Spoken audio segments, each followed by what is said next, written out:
Hi guys, this is Martin from Salvo Migration, and if you're watching this video, then it's probably because you found our blog on Section 48 and its effects on your ability to apply for another visa in Australia. I just wanted to reiterate or clarify some of the points in the blog.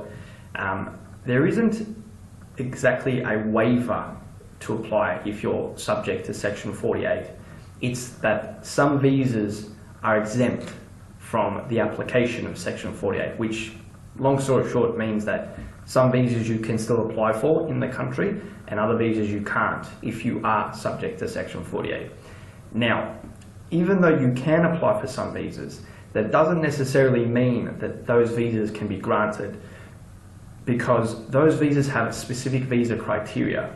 And if you're applying for one of those specific visas as a holder of a bridging visa or whilst unlawful, although you can apply for them because they're exempt from Section 48, you may fail the criteria for that particular visa, because when you apply for certain visas whilst the holder of a bridging visa or whilst unlawful, it does become more difficult for some visas to have them granted. An example of this is a partner visa.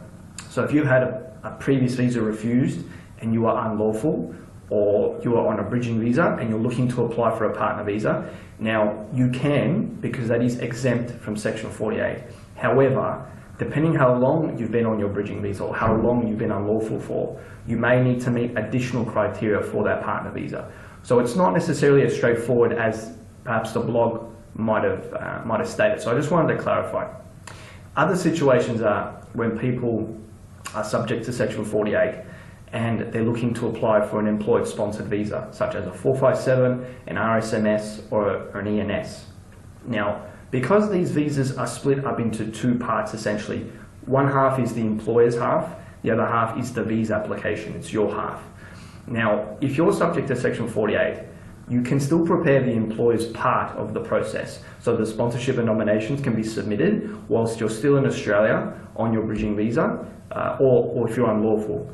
Normally, most people will be on bridging visas, let's say, waiting for an MRT appeal for one of the visas that have been refused previously. So it's very common for those people to apply for the employer's half of one of the sponsored visas whilst they're still here. Now, once the nomination or the sponsorship has been approved, then the process is that the applicant will need to depart Australia, apply for the visa, and then return back in order to have the visa approved. Now, again, some visas make it difficult to have them granted if you're back in at the time of decision. A 457 is an example of this. If you're back inside Australia and you are on a bridging visa or you are unlawful, then it might be more difficult to get that 457 visa approved because of the criteria for the 457.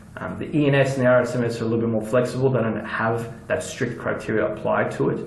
So you can depart Australia, apply for the visa, and then come back. So look, there's different pathways and there's different ways to approach it. But I just wanted to clarify that Section 48 doesn't stop you from applying for certain visas from inside Australia. However, that doesn't change the fact that they might become more difficult to get them granted.